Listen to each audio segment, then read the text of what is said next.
دیکھیں قانون سازی اگر تو آرڈنری لیجسلیشن ہے تو اس میں تو انہیں کوئی مسئلہ نہیں ہے، اس لیے کہ اس میں سادہ اکثریت کی ضرورت ہوتی ہے.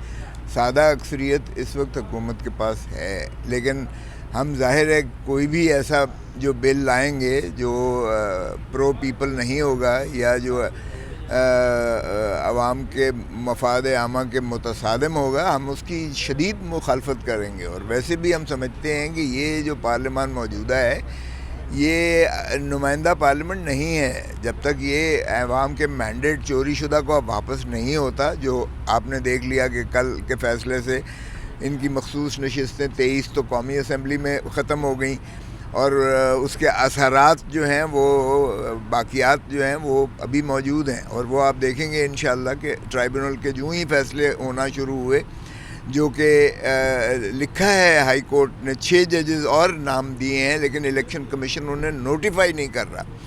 اگر یہ 6 جج جو ہے ہائی کورٹ والے نامینیٹ ہو جائیں تو 158 جو پٹیشن ہیں الیکشن پٹیشنز ہیں وہ صورت کے ساتھ جلدی فیصلہ ہونا شروع ہو جائیں گی.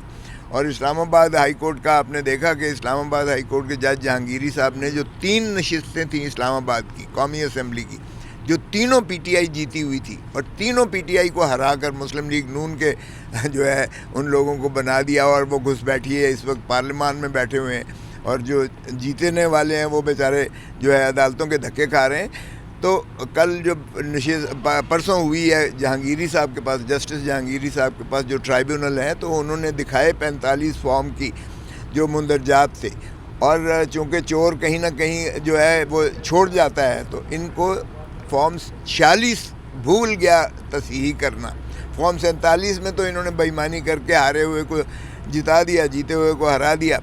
جس کے 46 ووٹ تھے اس کے 946 کر دیے، اور جس کے 100 تھے اس کو 1100 کر دیے، اور جس کے 947 تھے 9 کاٹ کے اس کے 47 کر دیے. 46 ہے، 46 ہے، وہ انہی کا الیکشن کمیشن کا جو ایشو شدہ ہے جس میں تصحیح کرنا بھول گئے تھے، وہ فارم 45 کے مطابق مطابقت کرتا ہے.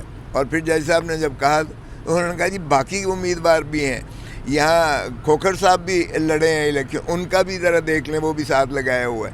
اور اسی طرح جماعت اسلامی کے بھی فارم 45 ہیں، باقی سارے ایک جیسے ہیں. اور یہ جو انٹرپولیشن جو انہوں نے کاٹ شکست و ریخت کی ہے وہ واضح نظر آ رہا ہے. تو یہ عنقریب ہمیں یہ 3 نشستیں بھی مل جائیں گی. لاہور کی ایک نشست، میں لاہور سے ایم این اے بنا ہوں، لاہور کی ایک نشست جو ہے مسلم لیگ نون نہیں جیتی ہے، ساری سویپ کیا ہے، clean sweep P T I نے کیا ہے. اور اس میں بھی انہوں نے محترم نواز شریف صاحب کو بھی جتا دیا جو کہ ڈاکٹر یاسمین سے ہارے ہوئے ہیں، خواجہ آصف کو جتا دیا جو کہ ریحانہ ڈھار سے ہارا ہوا ہے، اور وہ ماشاءاللہ وفاقی وزیر ہیں اس وقت. شہباز شریف ہارا ہوا ہے، اس کو بھی جتا کے وہ پرائم منسٹر بنا ہوا ہے. مریم نواز ہاری ہوئی ہے، وہ چیف منسٹر بنی بیٹھی ہے.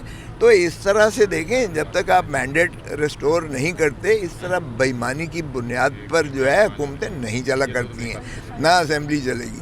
یہ ہم توقع کرتے ہیں عدالتوں سے انشاءاللہ، کیونکہ عدالت کے اس فیصلے نے کم از کم وہ جو گھس بیٹھیے مخصوص نشستوں والے تھے وہ تو نکال باہر کر دیے ہیں. اب ہمارا جو ہے حق بھی دیا جائے ایک، اور دوسرا جو ہماری 100 قومی اسمبلی کی نشستیں فارم 47 کی نظر کر کے انہوں نے جتایا ہے، ان کو بھی ریورسل انشاءاللہ عدالتی توقع ہے کہ عدالتی ذرائع سے ہو جائیں گی. پھر جب عوام کے صحیح نمائندے پارلیمان میں اور اسمبلیوں میں آ جاتے ہیں تو پھر ان سے جو مترشح ہوتی ہے حکومت، وہی عوام کی حکومت ہوگی، وہی آئین کے مطابق کام کر سکے گی. اسی کو دکھ درد ہوگا اس خدا داد پاکستان، ریاست مملکت خدا داد پاکستان کا.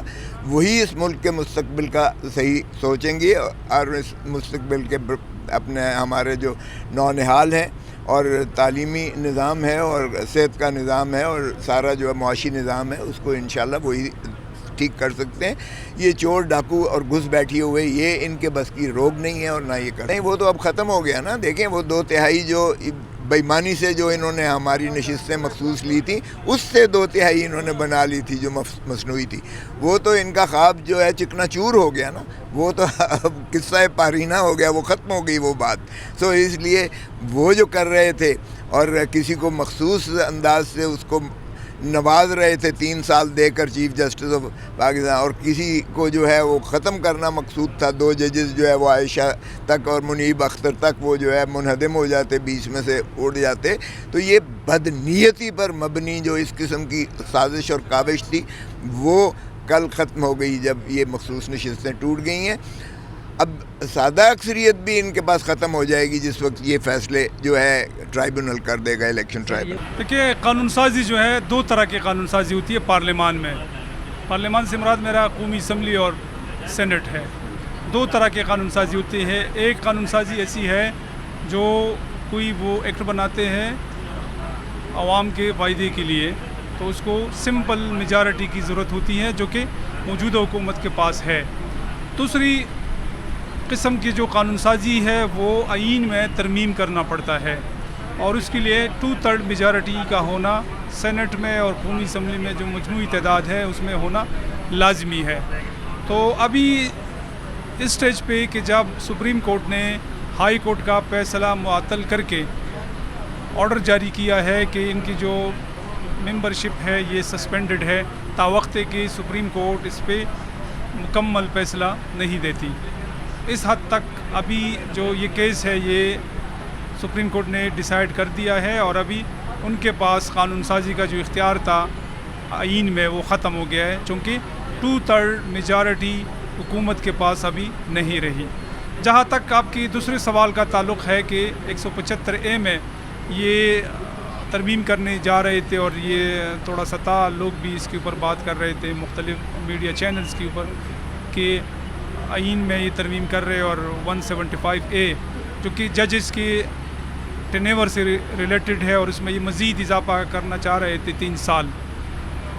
تو ابھی اس میں یہ ترمیم کر سکتے ہیں کہ نہیں. تو چونکہ جس طرح میں نے بتا دیا کہ آئین کے آرٹیکل 175 چونکہ اس میں ترمیم اگر کرنا پڑے تو چونکہ آئینی شق ہے اس میں 2/3 میجارٹی کا ہونا لازمی ہے. تو موجودہ صورتحال میں ان کے پاس 2/3 میجارٹی نہیں ہے اور اس سٹیج پہ وہ ترمیم نہیں کر سکتے ہیں. البتہ اگر سپریم کورٹ حکومت کے حق میں فیصلہ کر دیتی ہے اور پی ٹی آئی کے خلاف فیصلہ آ جاتا ہے مخصوص نشستوں پہ تو پھر ان کے پاس 2/3 میجارٹی آ جائے گی، پھر وہ آسانی کے ساتھ کر سکتے ہیں. اس سٹیج پہ نہیں کر سکتے. جو تھی اس میں پی ٹی آئی کی جو مخصوص نشستیں تھیں ان کا جو فیصلہ سپریم کورٹ نے معطل کر دیا تھا. ایکچوئل سچویشن یہ تھی کہ کورٹ پشاور نے یہ فیصلہ پہلے دیا تھا، جو یہاں پہ اپیل کی گئی اس میں انہوں نے یہ فیصلہ برقرار رکھا. اس کے بعد جب دوبارہ اپیل کی گئی پی ٹی آئی کے حوالے سے تو کل یہ فیصلہ آیا 3 ججز کا. تو اس میں خوشی یہ ہوئی ہے کہ جو 78 سیٹیں تھیں تقریباً ٹوٹل، جس میں سے جو اکثریت تھی حکومتی وہ اب نہیں ان کے پاس رہی. جو وہ اس میں قانون سازی کرنے لگے تھے 1/3 کے حساب سے، جس میں یہ چیف جسٹس صاحب کی ایکسٹینشن بھی ہونی تھی اور بقایا سسٹم وہ اب نہیں ہو سکے گی. اس میں ایک اور طریقہ ہے مزید آگے، اس کا ہمیں بھی خدشہ ہے، خوشی بھی ہے. خوشی تو یہ تھی کہ کل جو تھے بعض نون لیگ اور باقی کافی لوگوں کی امیدوں پر پانی پھر گیا. لیکن ایک یہ ہے کہ کہیں نیا بینچ نہ بن جائے. یہ 3 رکنی تھا، آپ کوئی 7 رکنی یا 5 رکنی نیا بینچ بنا کے اس میں فیصلہ اپنی مرضی کا نہ لیا جائے. لیکن سچویشن جو عدلیہ کی ہے آپ دیکھیں کہ پبلک ہے، عوام ہے، خبریں دیکھنا ہی چھوڑ گئی ہے، ان کا انٹرسٹ ہی نہیں رہا.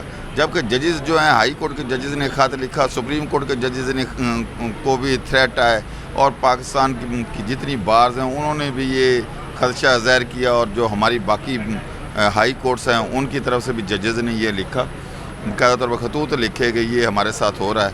تو یہ جو سسٹم آج چل رہی ہے یہ سماعت دوسری تھی. تو لوگوں کے اندر انٹرسٹنگ نہیں ہے. آپ دیکھیں کہ آج وکیل بھی ادھر نہیں ہے، کوئی لیڈرشپ بھی نہیں آئی، اور مایوسی سی چھائی ہوئی ہے. پتہ نہیں کیا ہونے جا رہا ہے، ہمیں بھی سمجھ نہیں آتی. ہم بھی طریقے میں بھگت کے نا ہمارا بھی برا حال ہوا، ہم بھی وہ سیٹسفائیڈ نہیں ہے اپنے یہ وکالت سے. ہائی کورٹ میں جاتے ہیں ادھر تاریخ پہ تاریخ. آپ دیکھتے ہیں کہ خان صاحب کی وہ سائفر والے کیس میں تقریباً اس میں 18 پیشیاں ہو چکی ہیں، اور دوسری طرف جو خان صاحب کو ادھر اڈیالہ والا ٹرائل ہو رہا ہے تو اس میں 21 گواہ ایک دن میں ہو جاتے ہیں. تو یہ جو چیز ہے نا، یہ پروسیڈنگ جس طرح کی ہو رہی ہے عدلیہ کے ساتھ جو ہو رہا ہے، یہ ہم سمجھتے ہیں، وکلا سمجھتے ہیں، اب تو پبلک بھی سمجھتی ہے کہ یہ کروایا جا رہا ہے، یہ انصاف جو پروسیڈنگ ہے ٹھیک نہیں ہو رہی. لوگوں کا اعتماد اٹھتا جا رہا ہے، انصاف ہوتا ہوا نظر نہیں آ رہا.